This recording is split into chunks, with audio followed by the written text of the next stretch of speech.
함께 보실 하나님의 말씀은 구약성경 열왕기상에 있는 말씀, 우선 1장 50절부터 먼저 보겠습니다.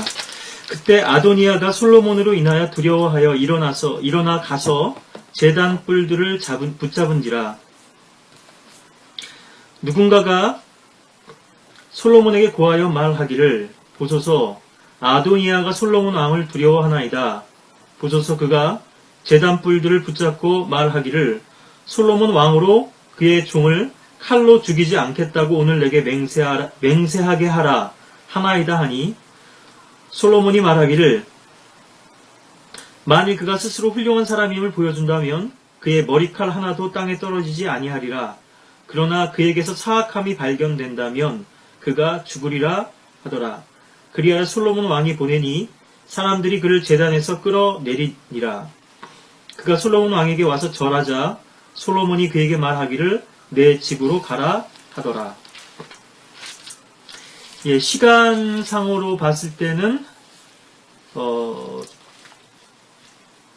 거의 이제 같은 시간에 같은 시기에 일어난 일인데요. 2장 28절 또 요압의 경우도 보겠습니다. 물론 이제 성경 기록상 아도니아에 대한 이제 부분이 2장 앞부분에 먼저 또 삽입되어 있고요. 이 내용보다는 연대기적으로는 이 2장 28절 이하에 있는 내용은 먼저 있었던 내용으로 그렇게 이해할 수 있습니다. 그리고 2장 1절부터 나오는 다윗이 죽을 날이 임박하자 솔로몬에게 이제 당부하는 내용들이 쭉 또 나오죠. 자, 28절에 그때 요압에게 소식이 이르렀으니 요압이 압살롬을 쫓지는 아니하였으나 아도니아를 쫓았더라. 요압이 주의 성막으로 도망하여 제단의 뿔들을 붙잡았더라. 누군가가 솔로몬 왕에게 요압이 주의 성막으로 도망하였다는 것을 고하여, 보소서 그가 제단 곁에 있나이다 하자 솔로몬이 여호야다의 아들 브나야를 보내며 말하기를, 가서 그를 치라 하니라. 브나야가 주의 성막에 와서 그에게 말하기를, 왕께서 이같이 말씀하셨으니 나오라 하니, 그가 말하기를, 아니라 내가 여기서 죽겠노라 하더라. 브나야가 다시 왕에게 그 말을 전달하여 말하기를, 요압이 이같이 말하였고 그가 이같이 내게 대답하였나이다 하자 왕이 그에게 말하기를, 그가 말한 대로 행하여 그를 쳐서 묻으라. 그리하여 너는 요압이 흘린 무죄한 피를 나와 내 아버지의 집에서 없애라. 31절까지 봤는데요. 1장 50절에서도 그렇고 2장 여기 28절에서도 제단의 뿔들을 붙잡는 이제 일이 있는데요. 이 오후 시간 우리가 함께 나눌 말씀의 제목은 종교인의 말로입니다. 특별히 이제 오늘은 여기 열왕기상에 세 인물이 이제 세 명의 이제 악인이 주로 이제 언급이 되는데요. 아도니아가 있고요. 전에도 아도니아의 착각에 대해서는 몇 차례 제가 지나면서도 말씀드린 바가 있습니다만, 또 요압이 있고 또 이제 시므이가 있죠. 이렇게 이제 세 사람의 완고한 죄인을, 그들의 숨겨진 악함을 또 솔로몬 왕이 지혜롭게 처결하는 것을 이제 우리가 볼 수 있는데요. 3장 여기 4절에 보시면, 왕이 기브온에서 제사를 드리려고 거기로 갔으니 이는 거기에 큰 산당이 있음이더라. 솔로몬이 그 제단에 1천 번제를 드리니라.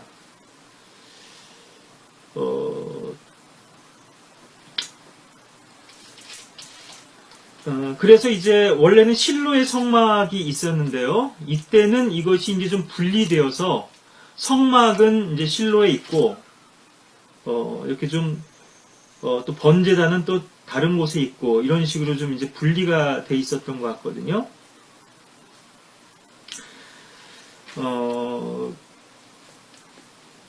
그래서 이제 아마도 이곳으로 가지 않았을까 이렇게 이제 생각이 되는데요. 예. 뭐 제가 좀 이게 정확치 않을 수도 있습니다. 여기 뭐 주의 성막이라고 이렇게 표현이 되니까요. 예, 뭐 그것이 실로였을 수도 있겠는데 어쨌든 이 성막의 위치가 좀 바뀌었었죠. 예. 사무엘상만 해도 실로에 이제 1장에 보면은 실로에 이제 성막이 있는 걸로 그렇게 나오는데요. 자, 어쨌든 간에 이 번제단의 제단뿔을 잡고선 이제 구원을, 자신들의 죄를 사해달라고, 자신들을 구원해달라고 이제 요청하는 그러한 이제 대목일 텐데요. 우리가 뭐, 오전에도 봤습니다만, 루벤과 이제 루벤의 아들들과 이제 코라가 함께 이제 가세가 돼가지고 이제 반역을 꾀하게 되는데요. 우리가 이것을 이제 지역교회 안에서도 물론 영적으로 목자에 대한 어떤 영적 권위에 대항하는 것으로 적용할 수도 있겠습니다만 더 근원적으로는 아론은 대제사장이신 예수 그리스도를 예표하고 있죠. 그러니까 하나님께서 정하신 구원의 방법입니다. 중재자고 중보자죠. 예. 그래서 한 제단만이 있을 수 있고, 예. 한 중보자만이 있을 수 있고, 오직 그 길을 통해서만, 그 방법을 통해서만 우리가 죄 문제를 사함받고 또 구원받을 수 있는 거죠. 그래서 나는 곧 길이요 진리요 생명이라 나로 말미암지 않고는 아버지께로 올 자가 아무도 없느니라고 요한복음 14장 6절에서도 말씀하시고요. 예. 이는 하늘 아래서 인간이 구원을 받을 수 있는 다른 이름을, 우리가 구원을 받을 수 있는 다른 이름을 인간에게 주신 적이 없음이라고 하면서 오직 예수라는 이름을 통해서 그분을 통해서 우리가 아버지께 나아갈 수 있음을 성경이 이제 분명히 밝히고 계신 것이죠. 그래서 아까도 코라와 다단과 아비람의 성막이 있었던 것을 본다면 이들의 반역은 제사장 직분을 요구한 것이죠. 코라는 레위인, 코아 쪽의 레위인이었음은 분명하지만 또 제사장은 결코 아니죠. 제사장은 오직 아론의 계열을 따른 아론의 아들들만이 제사장이 될 수 있고 그 아론의 아들들 가운데서 또 한 사람만이 대제사장이 되는 건데요. 예. 그래서 이제 신약에서는 이것이 왕 같은 제사장 직분으로 해서 다윗의 혈통을 통해서 예수 그리스도께서는 북의 혈통은 다윗의 혈통이고요. 이게 왕족이죠. 목의 혈통, 마리아는 레위 지파 출신입니다. 그러니까 완벽하게 이것이 왕이면서 제사장인 이제 직분을 수행하실 수 있는 정통성을 가지고 있고 또 그런 합법적인 근거를 예수 그리스도께서는 지니시게 되는 건데요. 그러니까 제사장이시면서 또 왕이시면서 동시에 또 제사장인. 구약에서도 모세가 여수령에서 왕이었죠. 또 목자이기도 했지만 또 주님 앞에 사실은 아론이 대제사장임에도 불구하고 때로는 이 직분을 수행하거든요. 모세가요. 아론이 금송아지 사건 때 범죄했을 때 아론을 위해서 주님 앞에 중보하죠. 그러니까 모세는 아주 좀 특별한 위치인데요. 또 다윗 같은 경우도 그렇죠. 우리가 직접 제사를 지낸 것인지 제사장을 통해서 제사를 드린 것을 다윗이 제사를 드렸다고 이렇게 성경에서 기술한 것인지 뭐 이런 기술은 또 그렇게 좀 다르게도 언급될 수 있는 것이 사실입니다만 다윗은 제사도 드리고요. 에봇을 가지고 주님의 뜻을 묻고 구하기도 했고 선지자로서 예언도 하고요. 또 왕으로서 통치도 하고 또 재판도 하고 심판도 하는 이런 가장 막강한 권력을 가지고 있는 거죠. 재정 일치 사회인 거죠. 이를테면은. 오늘날에는 교회와 또 국가가 분리되어 있죠. 세속 권력하고 교회의 권력이 이것이 분리되어 있고 헌법적으로도 이제 그것이 이제 미국 같은 나라도 그렇고 보장되어 있는 거죠. 종교의 자유가 보장되어 있죠.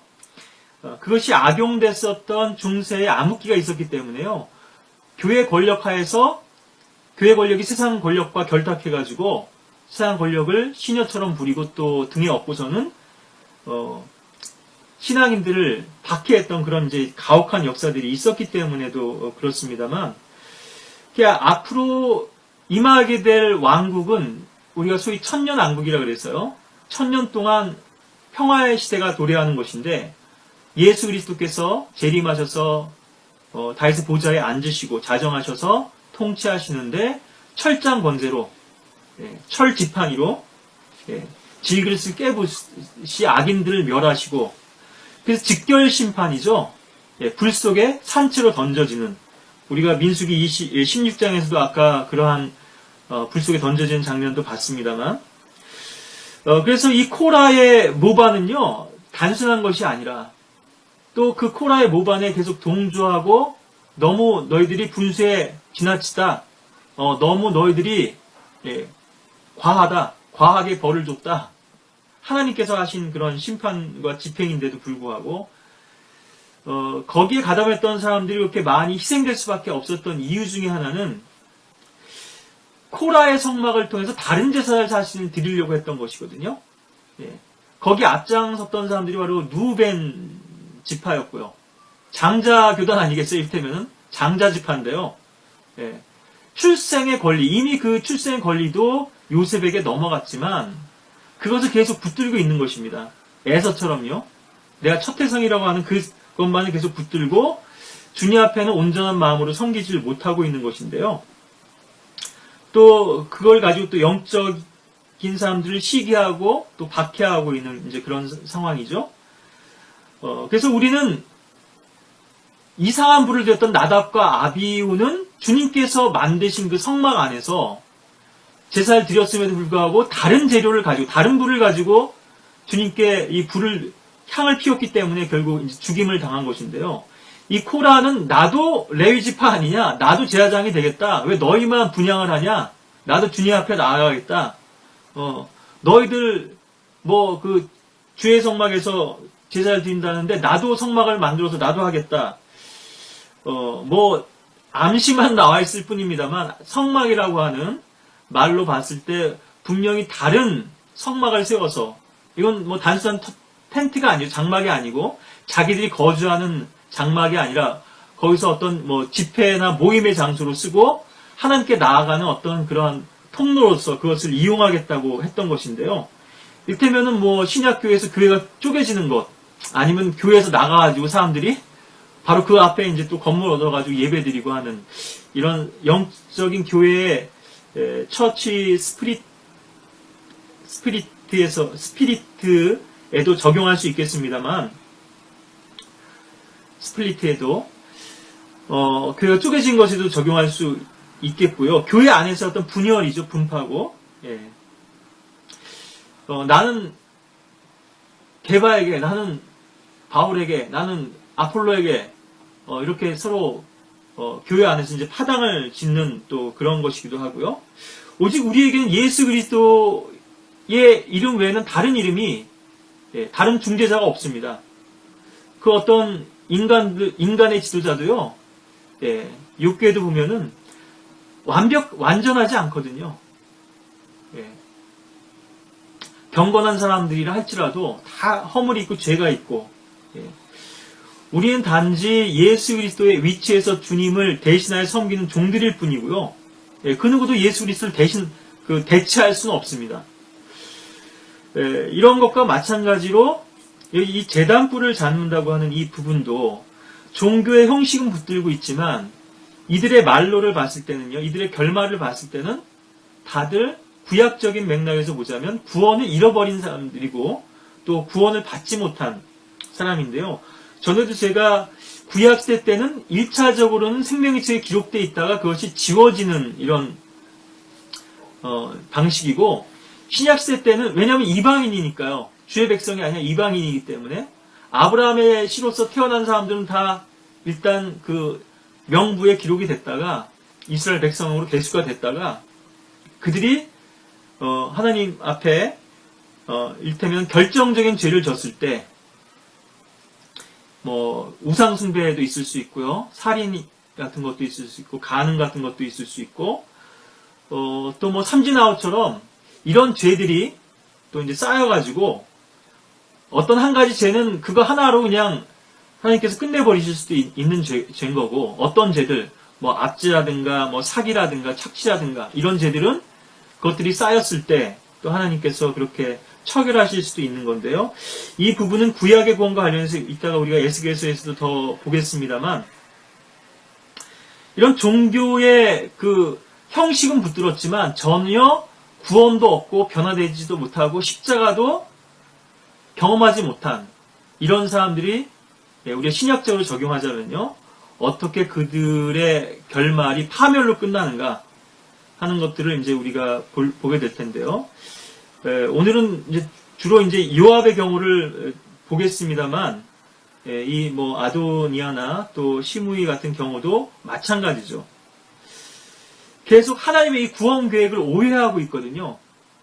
믿음으로 하나님께 나아가는 것과 행위로 주님께 나아가는 것, 이것도 오해하고 있는 것이고, 또 주님을 섬기는 것에 대해서 오해하다 보니까 오히려 주님을 대적하는 위치에 있음에도 불구하고, 주님의 뜻에 거역하고 불순종하는 그런 자리에 있음에도 불구하고 자기들은 마치 하나님을 열성적으로 지금 따르고 있는 것처럼 착각하고 있었던 거거든요. 얼마나 이 율법에 열심이었던 사람들인지 모릅니다. 이 사람들은요. 근데 자기 편의적으로 그 율법을 받아들인 거죠. 어떤 거는 자기가 열심히 지키고, 또 어떤 건 자기 기준에 자기 마음에 안 들거나 자기가 또 받아들이기 어려운 것들은 또 거부하고, 이게 자기 멋대로인 건데요. 그러니까 하나님이 행하신 일들을 인간이 오해하기 때문에 이런 현상들이 일어나는데, 우리가 구약 시대는 율법 시대라고 이렇게 좀 쉽게 얘기하고요. 구약과 신약의 경륜 이렇게 단순하게 좀 우리가 나눠 볼 수 있잖아요. 성경에서는 8가지 시대에 이제 구분이 있습니다만, 일단 무죄 시대가 있고요. 에덴에서의. 그 다음에 양심 시대가 있었고요. 그 다음에 족장들의 시대가 있었죠. 그 다음에 이스라엘 민족이 태동돼서 율법 시대가 이제 시작이 됐고, 그 다음에 예수 그리스도께서 오셔서 이제는 그 은혜 시대, 새로운 이제 교회 시대가, 신약 시대가 이제 도래된 것이고, 그 다음에는 이제 천년왕국 시대가 있죠. 아까도 말씀드렸다시피. 그리고 나서는 다시 이제 죄가 없는 영원으로 이제 다시 돌아가기 때문에, 이 7개의 이제 하나의 이제 사이클이기도 하고, 다시 시작으로 돌아간다는 면에서는 이제 무죄 시대로 돌아간다는 면에서 8시대인 것이고, 영원 시대에 이제 천년왕국이 끝나고, 영원한 시대로 이제 들어가게 될 것인데요. 우리가 쉽게 나눠본다면, 구약과 신약으로 이렇게 나눠볼 수 있죠. 구약은 우리가 율법 아주 많은 영향력을 끼치고 비중을 차지했기 때문에 율법 시대라고 하고요. 고린도서 6장 2절에도 나옵니다만, 신약 시대는 뭐라고 칭하냐면 흔히들 은혜 시대라고 이렇게 부르거든요. 이것 자체가 잘못된 것은 아닙니다만, 고린도서 6장 2절에 보시면 1절부터 볼까요? 이제 우리는 그와 함께 일하는 자들로서 너희에게 권고하노니 너희는 하나님의 은혜를 헛되이 받지 말라.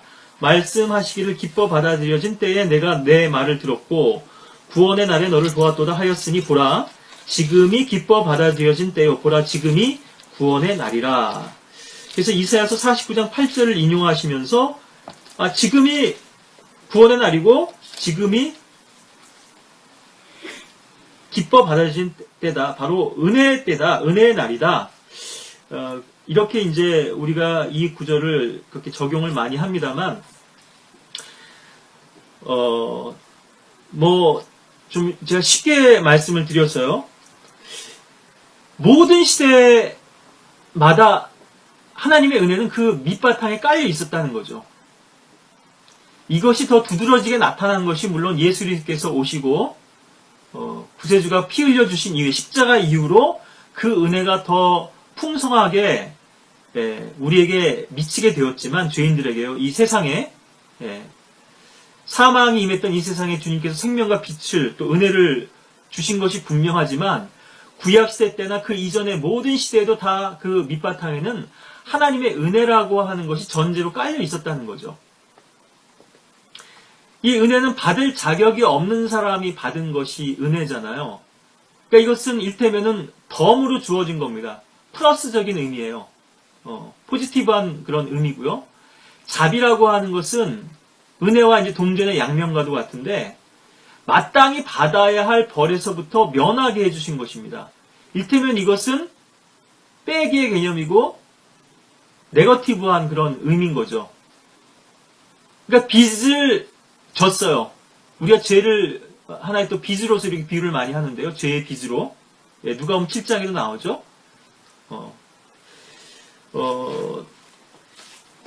그래서 그 빚을 탕감받은 겁니다. 이것은 자비예요. 그런데 이 은혜와 자비라고 하는 것도 그렇게 우리가 그 개념을 설명하기는 합니다만 사실은 거의 맞물려 있는 거고 같은 거죠. 그것이 은혜이기도 하고 또 자비이기도 하고 한 건데 우리가 어떤 신학적인 개념, 그 성경적인 개념으로 좀 구분을 하자면 두 가지의 어떤 그 차이를요. 은혜는 아무 받을 자격이 없는 사람에게 주어진 것이 은혜고, 예, 선물이고요. 자비는 마땅히 받아야 할 것을 받지 않게 이제 해주신 것인데, 그래서 여기 보면 500데나리온 빚진 자가 있었고 50데나리온 빚진 자가 있잖아요. 둘 다를 탕감해 줬습니다. 근데 이 500데나리온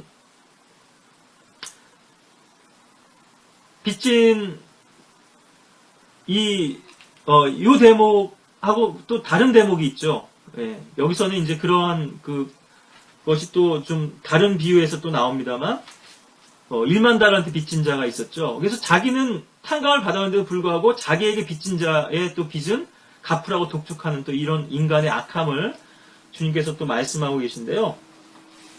그래서 모든 시대마다 은혜가 그 밑바탕에 깔려 있었고, 단적인 예로 하나 말씀드리자면요. 여호수아서에 보면, 여호수아서 6장 3절에 보시면, 너희 모든 전사들은 성을 에워싸고 성읍 주위를 한번 돌되 6일 동안 그리하라. 7 제사장은 7 양뿔 나팔을 들고 궤 앞에 가고 7째 날에는 너희가 성읍을 7번 돌 것이며 제사장들은 나팔을 불지니라. 예, 우리가 율법을 하나님의 말씀, 그러니까 하나님께서 이 법을 주신 건데요. 하나님께서 주신 이 법의 의미를 우리가 제쳐놓고 이 법의 작부에만 매여 있게 되면은 결국 이제 법 속에 우리가 이제 그 법의 늪 속에 빠지게 되는 건데요. 그물에 이제 걸리게 되고 또 하나님 자신보다 이 율법을 더 높일 수는 없는 거거든요. 예, 율법에 여러 조항들이 있지만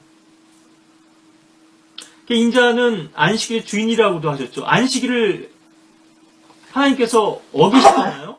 예.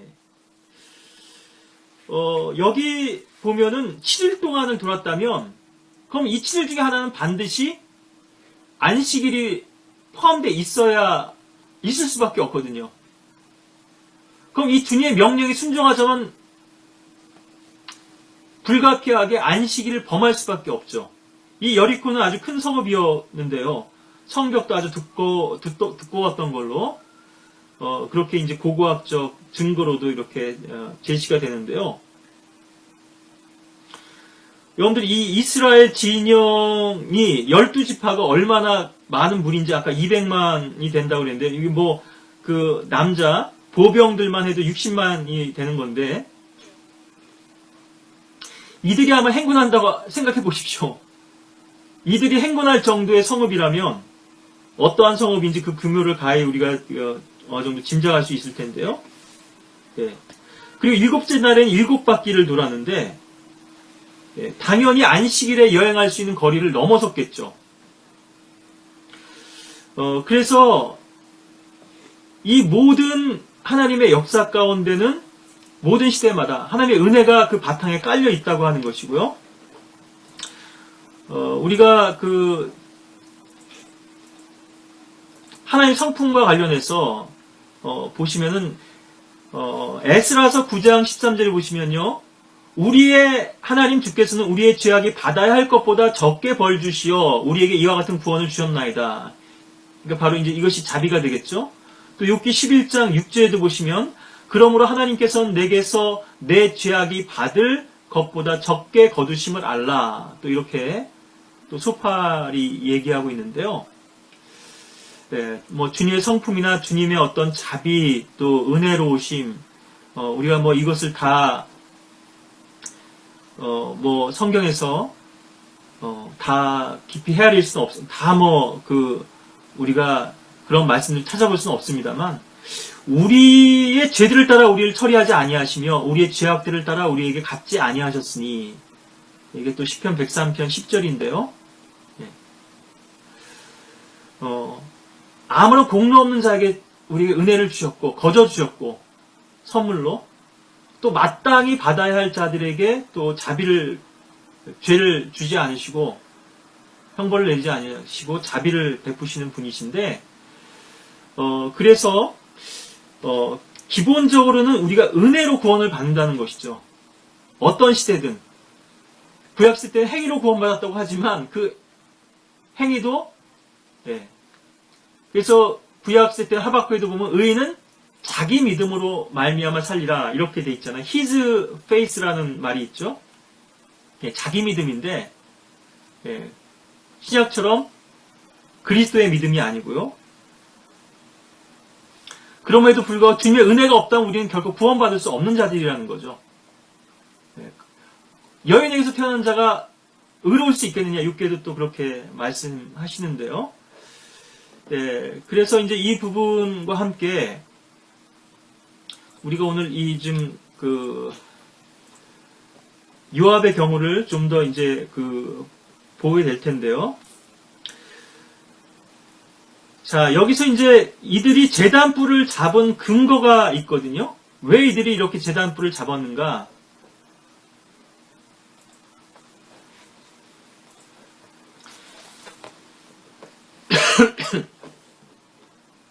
이것은 이제 율법에 있는 대로 이들이 행한 것입니다. 도피성에 관한 그러한 예도 나오죠. 성경에는. 이건 실수로 사람을 죽인 건데요. 고의적으로 사람을 죽인 살인하고는 좀 다르죠. 맨슬로터라 그래가지고, 이건 우발적으로 사람을 죽인 것이고, 고의적으로 사람을 죽인, 킬이라든가 또 머더하고는 좀 의미가 다른 것인데요. 이 제단뿔이라고 하는 의미를 우리가 이제 율법에서 좀 확인해 보면요. 왜 이들이 이렇게 제단으로 나아갔는지 하는 것이 이제 우리가 알 수 있는데, 이 제단 뿔에는 피가 발라져 있거든요. 출애굽기 24장 6절에도 보시면 그렇고, 여러 구절에서 나옵니다만, 레위기에도 나오고요. 출애굽기 24장 6절에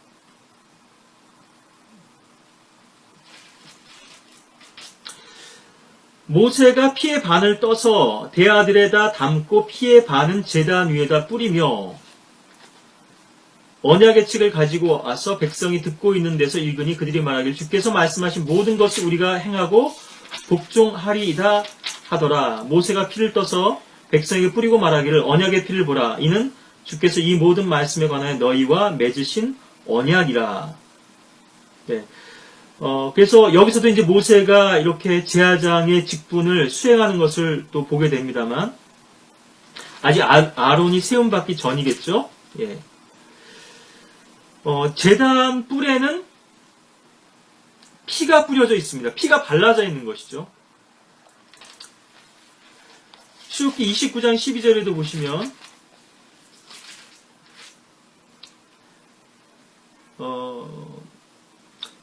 이 부분은 지금 제사장들을 이제 선임할 때 이렇게 치렀던 이제 제사 의식인 건데요. 여기서 이제 암송아지 대제사장을 위한 것이죠. 제사장들을 위한 것이기도 하고. 10절부터 보죠. 너는 수송아지 한 마리를, 출애굽기 29장 10절인데요. 회중의 성막 앞으로 가져오고 아론과 그 아들들은 그 수송아지의 머리에 안수하여 회중의 성막문 옆 주 앞에서 그 송아지를 잡을지니 넌 그 송아지의 피를 가져다가 내 손가락으로 제단의 뿔에다 바르고 예. 좀 징그러울 수도 있죠. 손에다 피를 묻혀가지고요. 이 송아지의 피, 이 수송아지의 피는 결국은 또 어린 양의 피를 우리에게 또 상징해 주고 있는 건데요. 제단 뿔에다 바르고 모든 피를 제단 바닥 옆에다 쏟을지니라. 예. 그리고 지난번에도 봤듯이 이것을 진영 밖에서 이제 이 수송아지의 가죽과 똥과 고기는 불사르게 되는 건데 이것이 제사장을 위한 속죄제사죠. 이것이 돌제단이 됐군요. 아마 24장의 경우는 여기는 지금 이 문맥에서 아까 읽었던 우리가 출애굽기 24장의 문맥에서 보면은 12기둥을 세우게 되거든요. 산 아래에다 제단을 쌓았고요. 그러니까 여기서의 이 제단은 돌제단의 이제 그 위가 되겠죠. 이제 돌로 된 제단들도 보면은 내 귀퉁이가 이제 뿔처럼 이렇게 튀어나오게 그렇게 만들어져 있는 것을 또 우리가 또 그런 자료를 통해서도 그림을 통해서도 이제 볼 수 있는 그런 것들이 있는데요. 자, 번제단이 됐든 돌제단이 됐든 거기에는 이제 피를 뿌리는 거죠. 피를 바르고. 예, 레위기 9장 9절에도 보시면은 여기서 이제 아론이 제사를 드리는데요. 아론의 아들들이 그 피를 아론에게 가져가고 아론이 손가락으로 그 피를 찍어 제단 뿔들에 바르고 그 피는 제단 밑에 쏟았으며 예. 또 심지어 향제단의 뿔에도 피가 발라지는데요. 레위기 4장 7절에 보시면 또 그 제사장은 회중의 성막 안에 있는 주 앞 향자단의 뿔에도 그 피를 바르고 그 송아지의 모든 피에서 약간을 회중의 성막 문 앞에 있는 번제단 밑에 예, 쏟을지니라. 또 그 나머지는 이제 제단 밑에서 쏟고요. 예. 우리가 구약에서 볼 수 있는 것처럼 제단을 세우려거든 다듬지 않은 돌로 세워야 되죠. 이때는 뭐 성막이 건립되기 이전이겠습니다만은. 그리고 심지어 이 제단에 올라갈 때는 계단을 통해서 올라가지 말라고. 왜냐하면 내 벌거벗음이 드러나서 너의 수치가 드러날까 함이라. 그래서 계단으로 올라갈 수도 없고요. 그러니까 보통 이교의 제사를 드리는 걸 보면 사원 높은 곳에 이제 제단이 있고 계단을 통해서 올라가게 되죠. 그런데 주님의 제단은 성막 입구에 있잖아요. 들어가자마자 번제단이 있단 말이에요. 계단이 필요가 없죠. 다듬은 돌로도 안 되고 계단 같은 인간의 어떤 행위와 노력을 통해서 주님 앞에 나아가는 것을 주님께서 용납하실 수 없다는 거죠. 한 단 한 단 쌓아가지고 정성을 다해가지고 이건 바벨과 똑같은 거죠. 계단이라고 하는 건 탑하고도 동일한 것인데요. 또 다듬은 돌, 반듯하게 다듬은 돌이 아니라 천연적인 자연적인 돌 그대로의 모습으로 있는 모습 그대로 우리를 주님께 드리는 거죠. 그때 주님께서 우리를 또 산 돌들로서 이렇게 또 하나의 아름다운 건축물로서 이루어지게 하실 수가 있는 건데요. 또 제단 앞에 나갈 땐 반드시 에봇을 입어서 벌거벗음을 가려야만 했던 거죠. 또 이 제단 뿔은 제물을 드릴 희생물들을 끈으로 묶어두는 곳이었습니다. 시편 118편 27절에 보시면 하나님은 우리에게 빛을 주시니 끈으로 희생 제물을 제단 뿔들에 멜지라 이렇게 돼 있는데요. 예, 이렇게 해서 이 제단 뿔이라고 하는 것은 어린 양의 피, 또 제물의 피가 드려진 곳이고 그 제물이 불살라지는 곳이고요. 예, 죄의 문제를 해결하는 그러한 가장 신성한 곳이기도 하고 가장 중심이 되는 곳이죠. 물론 성막에서 가장 중심은 자비석이 있는 언약궤가 있는 지성소가 되겠지만 죄인들의 입장에서 보자면 죄의 문제를 처리하지 않고는 지성소로 들어갈 수가 없기 때문에요. 예. 그래서 가장 의미 있는 곳이죠. 우리의 죄의 문제를 해결하고 구원받기 위해서는 가장 필수적인 곳인데 그래서 이제 이들은 마치 도피성에 의지하듯 예, 이렇게 이것을 의지했던 것이죠. 제단 뿔들을 의지했던 것인데, 근데 이들은 잘못된 피난처를 찾은 것입니다. 회개 없이요. 마음의 변화 없이 구원의 수단만을 붙들므로써, 종교의 형식만을 붙들므로써 자신들의 죄의 문제를 해결하려고 했던 것이거든요. 우리가 출애굽기 21장 13절 14절을 더 보시면,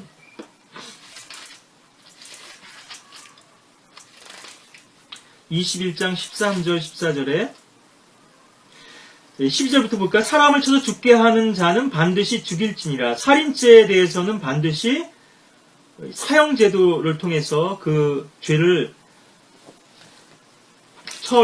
이제 심판하고, 그 피 흘린 죄에 대해서 반드시 그렇게 단죄해야 된다고 말씀하시는 건데요. 만일 어떤 사람이 숨어서 기다렸다가 한 것이 아니고 고의적이고 계획적인 살인을 말하는 거죠. 숨어서 기다렸다는 것은 하나님이 그의 손에 넘겨준 것이면 그때에는 내가 너에게 한 장소를 정해주리니 그가 그것으로 도망할 것이니라. 이것이 바로 도피성이죠. 예. 그리고 아마 이제 이 도피성이 멀었을 경우에 제한적으로 가까운, 만약에 성소가 가까이 있었다면 그 성소로 나와서 제단불을 잡는 이런 것들이 또 있었던 것 같은데요. 14절에 그러나 만약 어떤 사람이 자기 이웃에게 고의적으로 가서 간계로 그를 살해하였으면 너는 그를 나의 제단에서 끌어내어 죽일지니라. 예. 그래서 여기서 이제 너에게 한 장소를 정해주겠다고 했을 때는 선정하시려 한 장소는 성경에서 1차적으로는 성소를 의미하거든요. 예. chosen place, 그래서 선정하실 곳, 뭐 이렇게 많이 이제 신명기에 나오는데요. 이것이 뭐 여러 곳이라면은 뭐 도피성이 되겠는데, 아직은 카나안 땅에 들어가기 전이니까 도피성이 지정되지 않았죠. 물론 미리 말씀하셨습니다만 여호수아서에 가서야 이제 도피성이 지정이 되고, 모세에게 이제 그 도피성의 제도에 대해서 민수기에서 이제 말씀을 하신 것만 나오죠. 예. 그래서 여기서는 이제 광야에서의 상황이라면 제단불을 붙잡는 것이 되는 것이고요. 아까도 말씀드렸다시피 지금 이 성막이 주님을께 드린 이 경배 제도가 여러 가지로 혼잡해 있었다 말씀을 드렸는데요. 기본 산당에서 제사를 드리고, 또 실로에는 이제 그 성막이 있었고요. 또 누오스타도 사람들이 섬기고 있었잖아요. 노뱀도. 이건 제각기 이렇게 행해졌던 것인데, 그래서 이 광야에서는 아마 이 제단 뿔을 잡는 것으로 이 도피 일테면은 장소를 정해주신 것 같은데요. 그래서 고의적인 살인의 경우에는 이 제단 뿔을 잡는 것이 구원이 수단이 될 수가 없습니다. 그리고 이 제단 뿔을 잡는다 하더라도 이 제단 뿔을 잡는 행위는 기본적으로 회개를 전제로 하는 것이죠.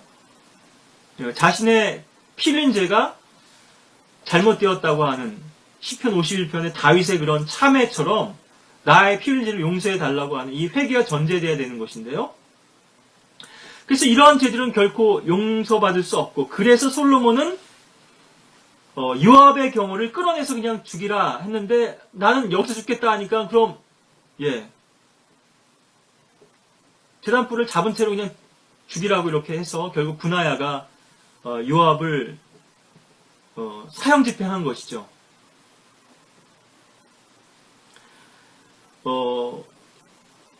사실은 성전 안에서는, 성소 안에서는 살인이 행해질 수 없죠. 행해져서는 안 되죠. 예. 그런데 그 무죄한 피를 흘린 사람의 피를 흘리는 것은 용납될 수 있는 거예요. 이것은 하나님의 공의를 세우는 것이니까요. 예. 그래서 유다의 죄는 철필과 금강석 끝으로 기록되었으며 그들의 마음판과 너희의 제단들의 뿔들에 새겨져 있으며,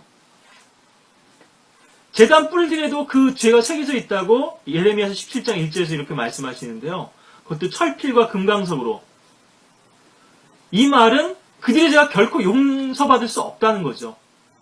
얼마나 가증한 죄인지. 우리가 죄짓고 자백하고 죄짓고 자백하고 하잖아요. 만일 그것이 진심으로 하는 자백과 회개가 아니고 형식적인 것이라면 용서받을 수 없는 거죠. 계속 자기의 진노를 더 쌓을 뿐이죠, 주님 앞에. 로마 카톨릭이 바로 이런 형식적인 회개를 하는 거죠.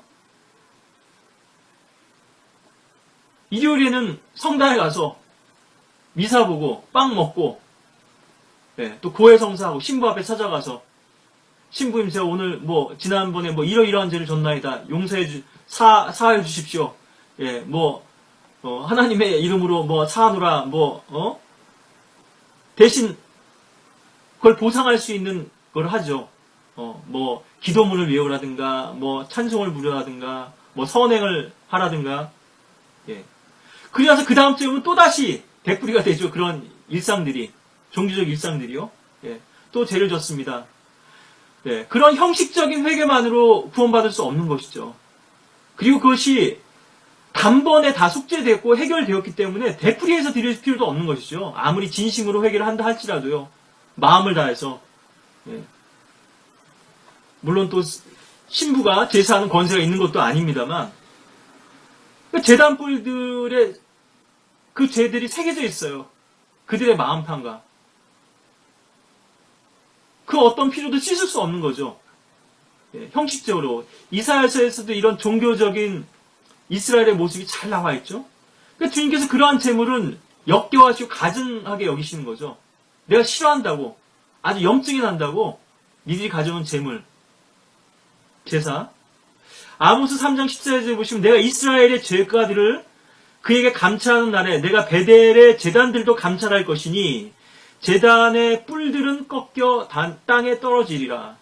물론 이 아모스에 나오는 이 베델의 제단은 물론 금송아지를 섬긴 제단이죠.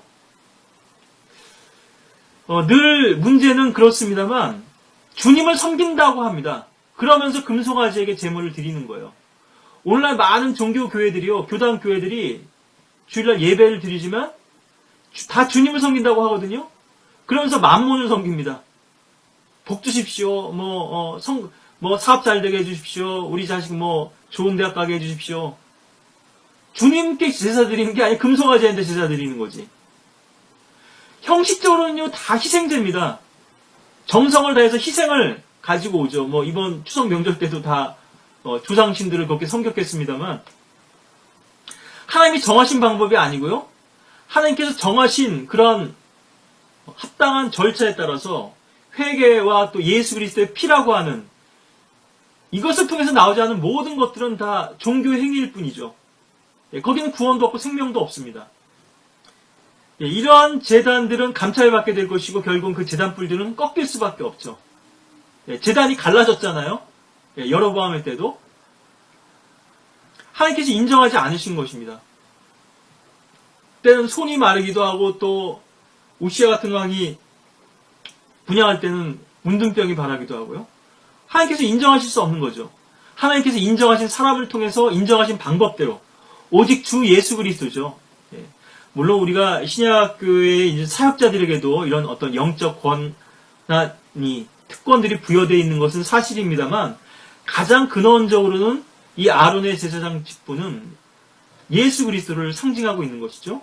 예수 그리스도 외에 다른 길은 없다는 것입니다.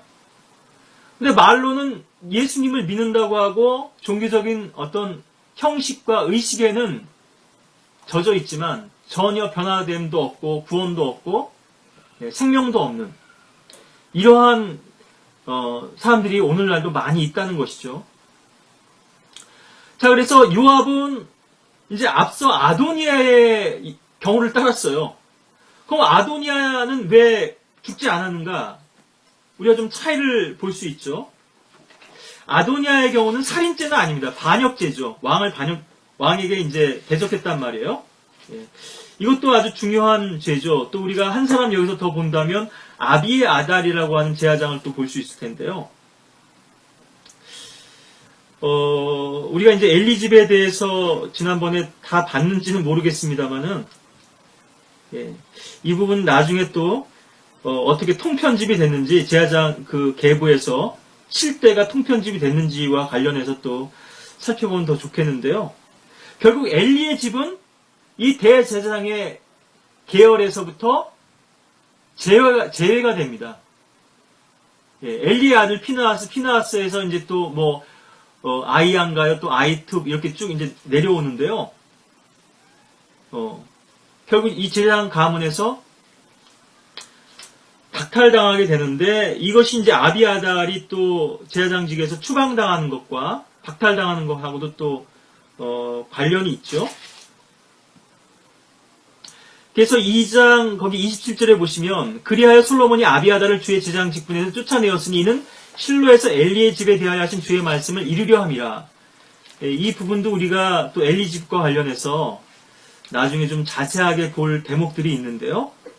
어쨌든 결코 우연이 아니라는 거죠. 근데 하나님께서는 엘리 집에 그런 예언을 하신 이후로도 계속 시간에 유예를 두신 거고요. 그리고 그 후대의 제사장들,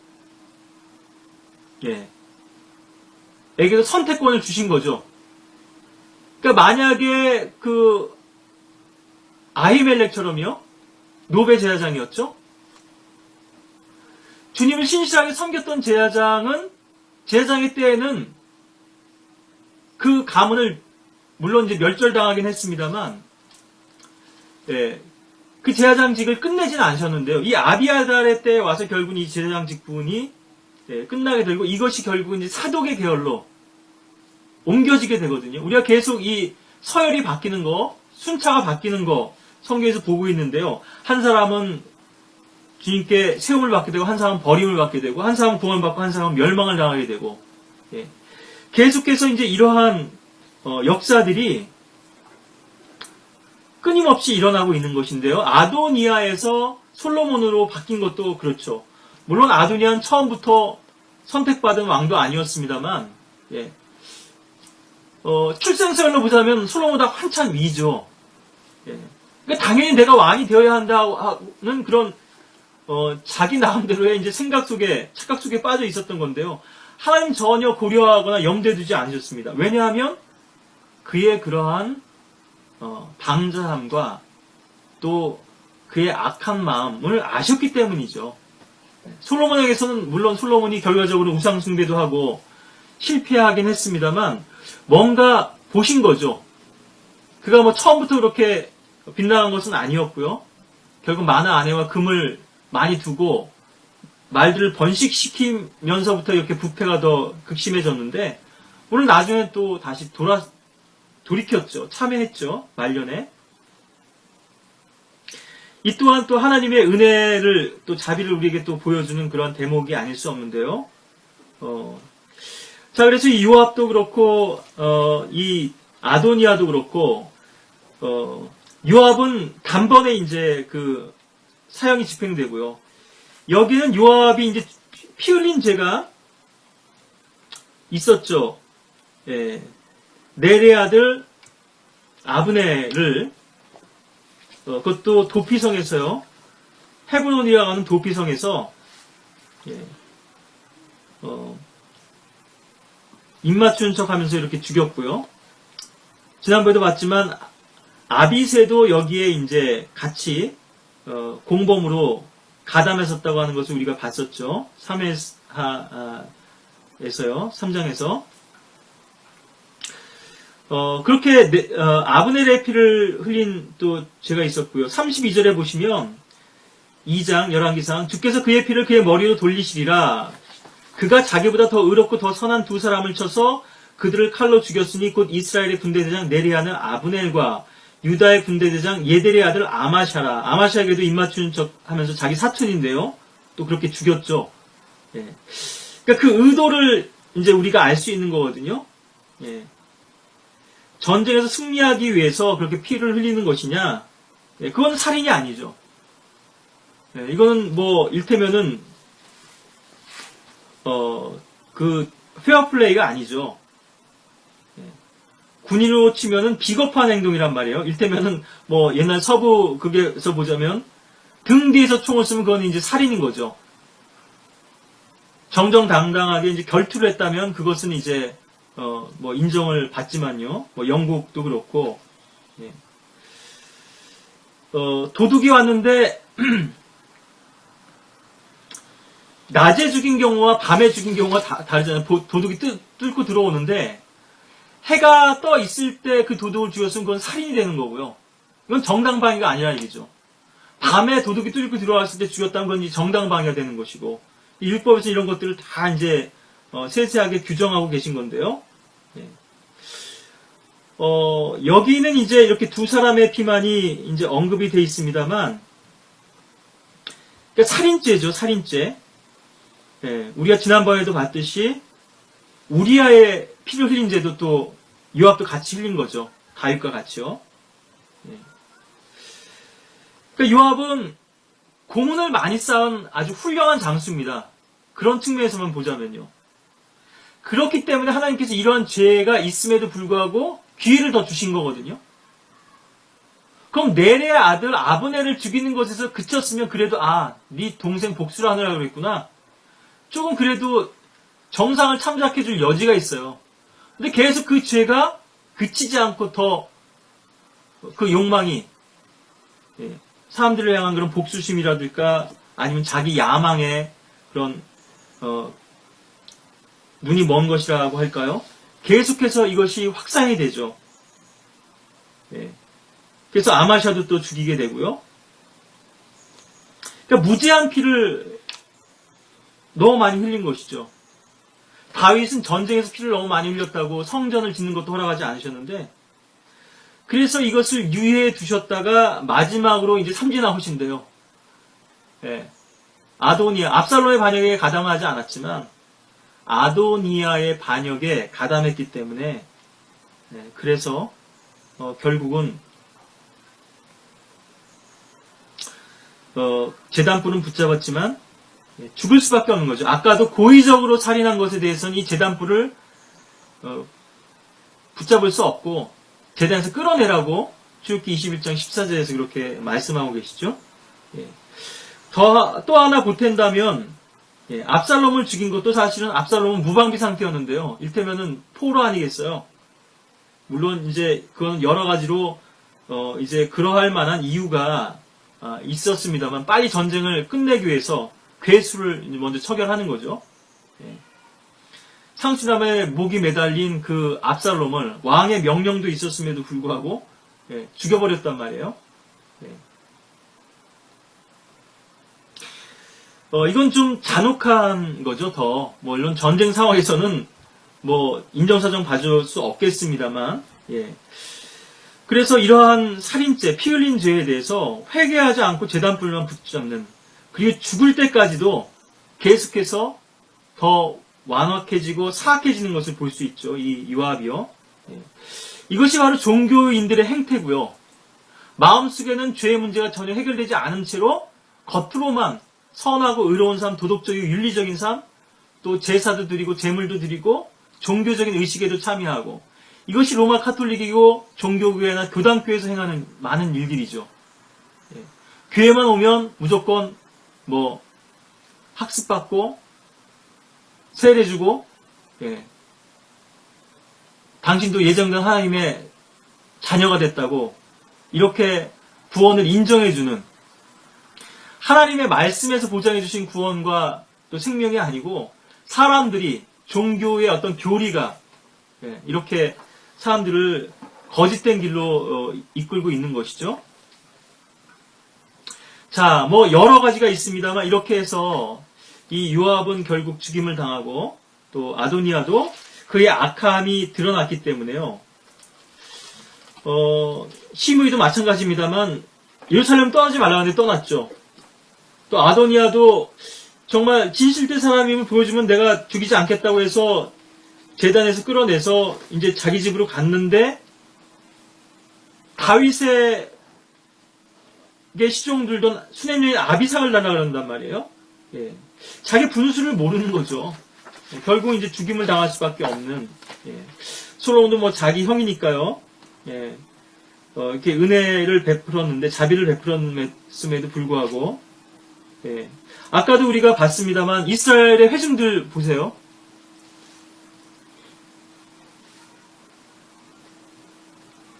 하나님께서 경고하시고 기회를 주셨음에도 불구하고 그 다음날 이튿날이 되니까요, 그리 또 들고 일어나잖아요. 그래서 그 사람들이 1만 4천 명 이상이 이제 죽게 되는데, 우리 아까도 잠깐 말씀드렸습니다만은 장막에서 시편 106편 25절인데요. 불평하는 게 나와요.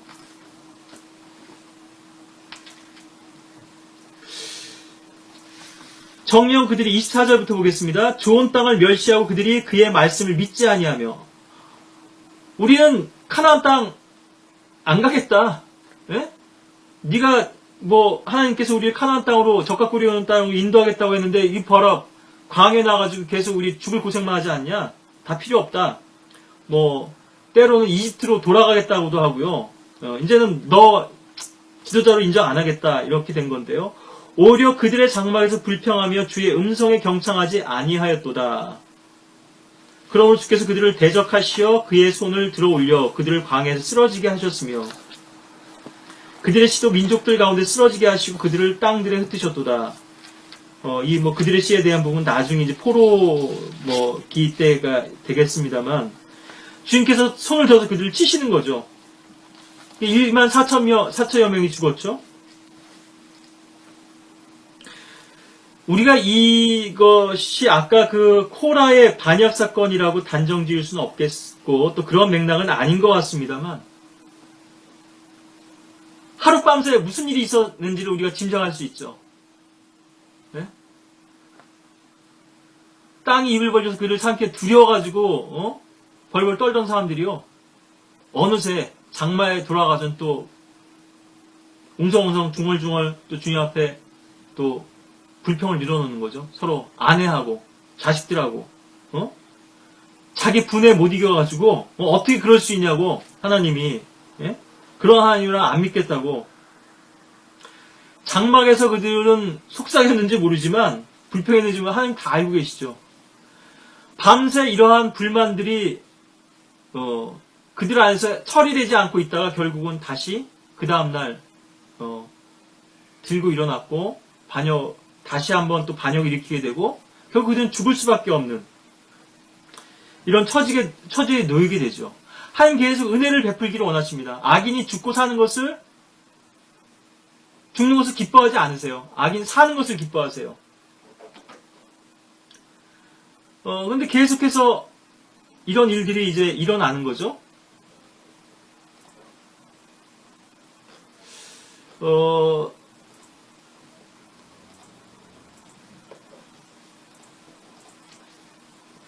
에스겔서 18장에도 이런 대목이 나오고요. 그런 그 구절이 에스겔서에서 2번 나오는데, 우리가 이따 에스겔 3장 볼 때 이제 좀 더 보도록 하고, 계속 주님께서는 기회를 주시는데 이들은 그 기회를 발로 걷어차는 거죠. 그들의 악함이 여전히 이제 남아있기 때문에 결국 멸망의 길로 갈 수밖에 없는 어리석음을 택하게 되죠. 완고함을 택하게 되고요.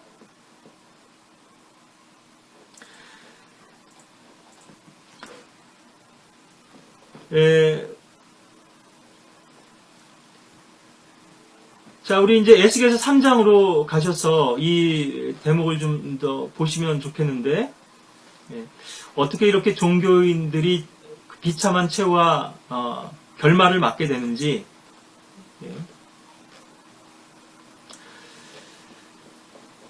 왜 어떤 종교의 형식만을 붙들고 그 구원의 근원이신 예수 그리스도를 거부함으로써 그들이 멸망당하게 되는지 하는 이 부분을 계속 이제 우리가 보고 있습니다만, 에스겔서 18장 23절 먼저 보시면, 악인이 죽는 것을 내가 어찌 조금이라도 기뻐하겠느냐? 주 하나님이 말하노라. 그가 자기 행실에서 돌이켜 사는 것을 기뻐하지 아니하겠느냐? 에스겔서 33장 11절에서도 그들에게 말하기를, 주 하나님이 말하노라. 내가 살아있는 한 내가 악인의 죽음을 기뻐하지 아니하고 악인이 그의 길에서 돌이켜서 사는 것을 기뻐하노니, 너희는 돌이키라. 너희는 너희 악한 길에서 돌이키라. 오 이스라엘 집아, 너희가 어찌하여 죽으려고 하느냐 하라. 돌이켜서 살라. 이것이 이사야서 또 55장에서도 말씀하고 있는 주님의 초청이시기도 하죠. 너희들의 어리석음을 버리고 완고함과 죄악을 버리고 나에게로 돌아오라고. 악인은 자기 길을 불의한 사람 자기 생각들을 버리고 주께로 돌아오게 하라. 그리하면 주께서 그에게 자비를 베푸시리라. 우리 하나님께로 돌아오게 하라. 그가 넘치게 용서하실 것임이라.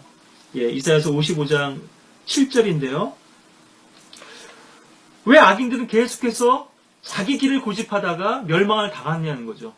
구원받는 방법이 너무나 쉽고 간단한데 예수 그리스도께서 행하신 일들을 그냥 믿음으로 받아들이면 되는데 계속 여전히 자기의 생각과 자기의 판단에 따라서 아니 뭐 그러면 그렇게 쉬우면 누가 구원 못 받은 사람이 어디 있냐고. 그렇죠. 누구나 구원받게 하기 위해서 그런 방법을 하나님께서는 제시하신 것입니다. 근데 자기의 의를 좀 내세우고 싶은 거거든요. 아, 내가 그래도 좀 선행도 하고, 좀 사람이 바르게 살아야지. 그렇게 예수 그리스도를 영접했다고 해서 다 구원받는다고 그러면은 그게 뭐냐고.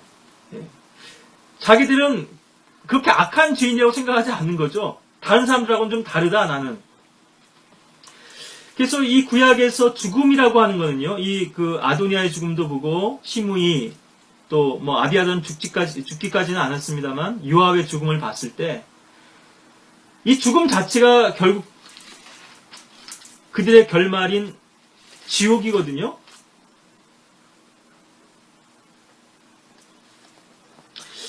예, 요한복음 3장에 보시면은 아들을 믿는 사람은 정죄를 받지 아니하나 믿지 않는 사람은 이미 정죄를 받은 것이라. 이는 그 사람이 하나님의 독생자 이름을 믿지 않았기 때문이라. 예. 오히려 하나님의 진노가 그 위에 머물러 있다고 말씀하시죠. 예.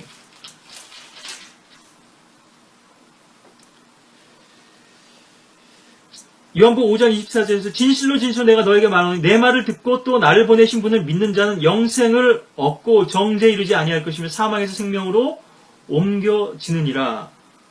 예. 정죄를 받았고 하나님의 진노가 머물러 있고요. 그것을 인간들 모른 채로 계속 죄악의 길을 가고 있는 것이죠. 물론 죄를 져서도 죄악의 길입니다만 하나님께 제시하신 구원의 길, 예수 그리스도를 거부하는 것 자체가 죄악의 길이죠. 예. 요한복음 3장 36절에서도 아들을 믿는 자는 영생을 가졌고 그 아들을 믿지 않는 자는 생명을 보지 못하고 오히려 하나님의 진노가 그 사람 위에 머물러 있느니라. 현재 시제예요. 현재형이에요. 완료 시제고요. 정죄를 받은 것이에요. 이미. 예. 그러니까 신약에서는 회개하고 구원받은 사람만 생명책에 옮겨지는 것이죠. 이미 다 지옥행이에요. 예정돼 있어요. 사형수예요. 멸망이, 죽음이 기다리고 있어요. 그래서 구약에서는 이러한 죄로 인해서 죽임을 당하는 것이 에스겔서에서 우리가 볼 때는 이것이 하나님의 어떤 심판의 결말이라고 하는 것이죠. 그래서 이 에스겔서 3장에서 우리가 크게 4가지 경우를 이제 볼 수 있는데요. 그 외에도 몇 가지 경우들을 더 상정할 수는 있겠습니다만은 이 부분만 이제 보고 좀 마무리를 하겠습니다. 그래서 구약의 구원과 신약의 구원이 같다고 이렇게 주장하시는 분들도 있는데요. 예, 구약의 구원이 좀 달라진다고 해서 우리 시대의 구원이 달라지는 건 아니니까 그것이 큰 문제는 아닐 수도 있습니다만 여러 성경의 구절들을 봤을 때 좀 우리가 납득하기 어려운 대목들이 있고 부분들이 있음에도 그러한 이제 주장들을 하시는 분들도 있거든요. 예, 3장 17절에 보시면 인자야 내가 너를 이스라엘 집에게 파수꾼으로 세웠나니 내 입에 있는 말을 듣고 내게서 나오는 경고를 그들에게 주라. 이것이 바로 모세에게 위탁했던 사역이고 또 에스겔에게 위탁했던 사역이시죠. 또 예레미야에게 위탁했던 사역이고요. 내가 악인에게 말하기를 18절에 너는 반드시 죽으리라. 네. 네가 계속 그 악의 길을 걷는다면 넌 죽을 수밖에 없다. 이건 곧 다시 말해서 죽는 즉시의 지옥행이고요. 이미 뭐 진노와 정죄가 내려져 있는 것이에요. 내가 그에게 경고도 주지 아니하고 그 악인에게 그의 악한 길에서 떠나라고 경고하여 그의 생명을 구하라고 말하지도 아니하면 바로 그 악인은 그의 죄악 가운데서 죽을 것이나 죄악 가운데서 죽는 거죠. 예. 자기 죄 가운데서 죽는 거란 말이에요. 나는 내 손에서 그의 피를 요구하리라. 너에게 책임을 묻겠다 이거죠. 일종의 이제 미필적 고의에 의한 살인이 되는 건데요. 예. 이것이 이제 첫 번째 경우고요. 19절에 보시면은 이제 이것이 이 두 가지 이제 악인의 경우죠. 하나는 경고가 주어지지 않은 경우. 경고가 주어지지 않았어도 그 악인은 죽임을 당해요. 예. 이 경고는 하나님의 어떤 구원의 초청이고 도전이고 은혜고 기회인 것이지 그 자체로 인해서 구원의 여부가 결정되는 건 아니죠. 경고를 더 해주셨냐 안 해주셨냐 이 차이 때문에요. 이미 많은 경고가 주어져 있으니까요. 예. 그래서 그 부자에게도 그렇게 말씀하시죠. 누가복음 16장인가요? 예. 제가 누군가 사람을 보내서 나사로를 좀 보내서 내 형제들은 여기 오지 않게 해달라고 하니까요. 그들 가운데 있는 선지자들의 말을 듣지 않는다면 죽은 자가 살아서 돌아간다 할지라도 믿지 않을 것이다. 바로 가장 강력한 증거가 누굽니까? 예수 그리스도죠. 죽었다가 무덤건설 깨치고 다시 살아나신 그분의 증거를 안 믿잖아요. 예수 그리스도에 대한 증거를 안 믿는 사람들은 그 어떤 증거도 안 받아들입니다. 믿을 생각이 없어요. 예, 세상에 어떤 그 쾌락이나 욕망, 성공, 출세, 돈 버는 거 이런 데에만 관심이 있기 때문에요. 하나님의 말씀이 거할 자리가 없는 거죠. 악인에게 두 번째 경우 19절에 보시면은 경고가 주어졌어요. 내가 악인에게 경고를 주었는데도 그가 그의 악에서나 그의 악한 길에서 돌이키지 아니하면 그는 그의 죄악 가운데서 죽을 것이나 그러나 너는 내 혼을 구하였느니라. 그러니까 니네의 백성들처럼요. 때로는 회개하면 용서해 주실 수도 있는 거죠. 예. 어떤 큰 극악한 죄에 연루되어 있었다 하더라도 소돔 같은 그러한 사악한 죄인들도 하나님이 기다려주시고 이해를 하신 것은 회개의 기회를 주신 것이죠. 한 사람도 멸망치 않고 다 회개와 구원에 이르기를. 네. 근데 점점 더 극악한 죄에 빠지고 더 하나님을 대적하는 위치에 서게 되고 점점 더 깊은 죄의 심형으로 빠져드는 거죠.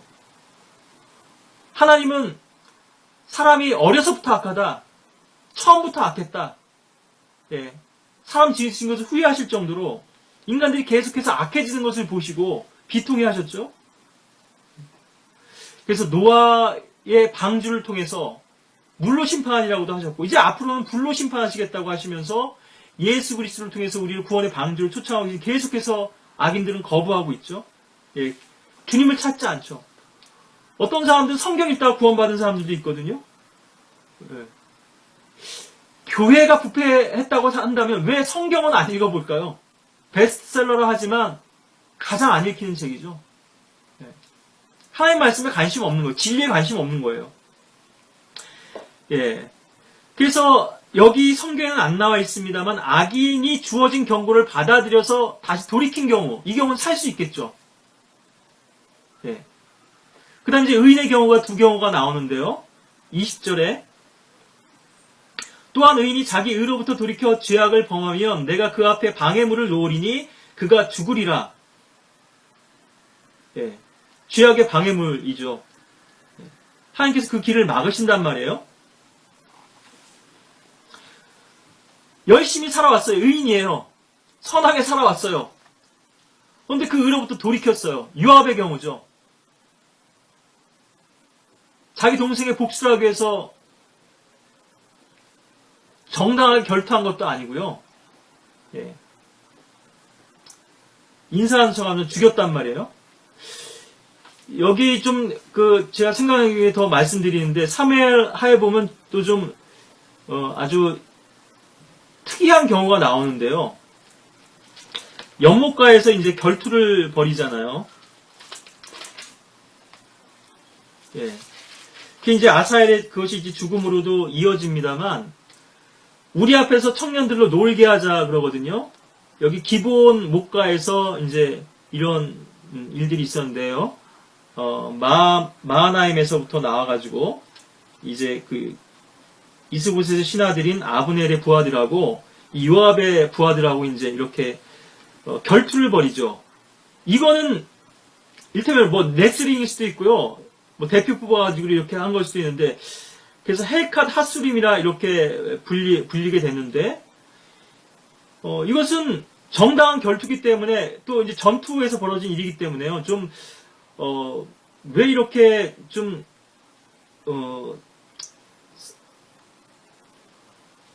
이렇게 무의미한 죽음으로 싸움을 싸웠을까, 죽음으로 죽게 했을까 하는 그런 좀 이해할 수 없는 그런 대목이 있습니다만, 어쨌든 이것은 죄가 되지 않죠. 예. 전선에서 맞붙어 싸운 것이니까요. 근데 비겁하게 이제 죽였단 말이에요. 그래서 많은 의를 행했습니다, 요압이요. 지난번에도 봤지만 시리아와 또 암몬 사이에 펼쳐진 그 두 개의 전쟁에서 승리도 또 거뒀고요. 많은 업적과 공을 쌓았습니다. 그럼에도 불구하고 다윗의 용사의 명단에는 제외되어 있죠. 사무엘하 23장이나 역대상 11장에 나오는 그 명단에는 요압의 이름이 거명되지 않고 있어요. 의인이었지만 돌이켜서 죄악을 범해서 그로 인해서 죽는 경우인데, 하나님이 그것을 즉각적으로 봐하지 않으셨고 기회를 주셨죠. 그것도 요압에게는 특별한 은총을 베푸신 건데요. 이는 내가 그에게 경고를 주지 않았기에 그가 그의 죄 가운데서 죽을 것이며, 이것은 의인이 죄를 지었는데 경고가 주어지지 않은 경우거든요. 그가 행한 그의 의는 기억되지 아니할 것이라. 그러나 나는 내 손에서 그의 피를 요구하리라. 마지막 21절에서는 의인이 그렇지만 만일 내가 의인에게 경고하여 그 의인이 범죄하지 아니하고 죄를 행하지 아니하면 그가 경고를 받았기 때문에 반드시 살리라. 너도 내 혼을 구하였느니라. 가장 이상적인 케이스가 되겠죠. 경고도 주어졌고 또 거기서 돌이켰고, 그래서 핏값도 요구하지 않으시고 또 죽지도 않고 이 의인이요. 그래서 의인임에도 불구하고 경고를 받아들이지 않고 자기 악함대로 행했다면은 죽을 수밖에 없죠. 또 하나의 경우는 여기 기록되지 않았습니다만, 죄를 범한 의인에게 경고가 주어졌으나 돌이키지 않은 경우가 또 있을 수 있겠죠. 경고가 주어져서 죄를 짓지 않고 돌이켜서 죄를 짓지 않은 경우가 있을 수 있고, 경고가 주어졌음에도 죄를 짓는 경우가 있을 수 있고요. 죄를 짓기 이전에 이제 이것은 경고가 주어진 거죠. 그렇다면 죄를 지은 이후라도요. 이건 아주 특별한 케이스나 은총의 경우가 되겠습니다만, 거기서 돌이킨다면 또 다른 어떤 기회가 있을 수도 있겠죠. 그런데 계속 악인들은 더 자기들의 악만을 쌓아가는 것이죠. 말씀의 전파자들이나 파수꾼의 사명도 있지만요. 오늘 이 네 가지 유형, 악인과, 물론 구약시대죠. 악인의 대표적인 두 유형, 또 의인의 대표적인 두 유형. 돌이켰느냐, 그렇지 않았느냐에 따라서 결과가 달라지죠. 근데 한 사람은 악인이라고 불리고요. 한 사람은 의인이라고 불리죠. 의인임에도 멸망당할 수 있는 것이고, 악인임에도 구원받을 수 있는 것이죠. 구약시대 때는 자기 믿음, 자기 행위로 구원받았지만 그것도 주님의 전적인 은혜라고 하는 것을 제가 다시 한번 이제 말씀을 드리는데요. 자, 우리가 주님 앞에 나아갈 때 주님께서 정하신 방법대로 나아가느냐, 주님을 섬길 때도 마찬가지죠. 주님께서 정하신 방법대로 주님을 섬기느냐, 아니면 내가 이상한 불로 주님을 섬기느냐, 나의 생각대로 자의적으로. 이런 종교인들은 구원을 받을 수도 없고 또 그런 종교적인 열성 가운데서 결국은 자기가 멸망하는지도 모르고 멸망으로 떨어질 수밖에 없는 것이죠. 만약 여러분들이 구원받지 못하신 분들이라면 예수 그리스도 통해서 온전한 구원의 길로 나오셔서 예수의 보혈로 여러분들의 모든 죄가 씻겨지고 사함받는 그런 놀라운 은총을 입으시길 바라겠고, 여러분들이 구원받으신 분들이라면 내가 아직도 육신으로 주님을 섬기고 있지는 않은가. 하나님께서 기뻐하지 않는 그런 방법으로 주님께 다가서고 있지는 않은가. 결국 이 죄는 예수 그리스도 외에 그 어떤 제사 주님께서는 받아주실 수 없죠. 다 가증하게 여겨지고 다 거부하실 수밖에 없단 말이에요. 이것이 바로 코라와 다단과 아비라함이 추구했던 길이었고, 요압이 추구했던 길이었고, 아도니아와 시므이가 추구했던 길이었고, 심지어 제사장인 아도니아마저도 마지막에는 영적 분별에서 실패해서 하나님께서 제시하신 길이 아니라 자기가 의로워 보이는 길을 택한 것이거든요. 아니 저 부정하게 태어난 솔로몬이 어떻게 왕이 될 수 있냐고, 밧세바하고 사이에서 낳은, 그것도 자기 신하의 아내를 범한 것인데, 그런 어떤 인간적인 판단이 있었겠죠. 정죄가요. 하나님이 용서해 주셨음에도 불구하고 자기들의 의를 더 내세운 거죠. 나는 저런 왕을 따를 수는 없어. 저런 왕을 섬길 수는 없어. 자기들 스스로 왕을 세우고 만들죠.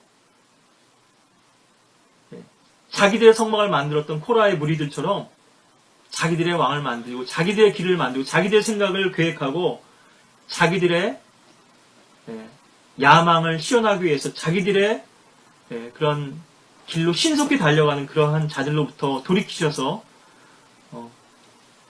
주님께서 우리에게 제시하신 의의 길과 믿음의 길과 값없이 주어지는 이 주님의 의의 선물 가운데서 풍성하게 누릴 수 있는, 시작도 주님께서 하셨고 모든 것을 마치신 분도 주님이시죠. 주님께서는 우리의 죄를 속하기 위해서 흘려 돌아가셨고 사흘 만에 부활하셨잖아요. 우리가 우리의 죄를 살 수 있는 일은 아무것도 없습니다. 주님께서 다 이루어 놓으셨고 우린 다만 그 하나님에 동참할 뿐이죠. 믿음으로.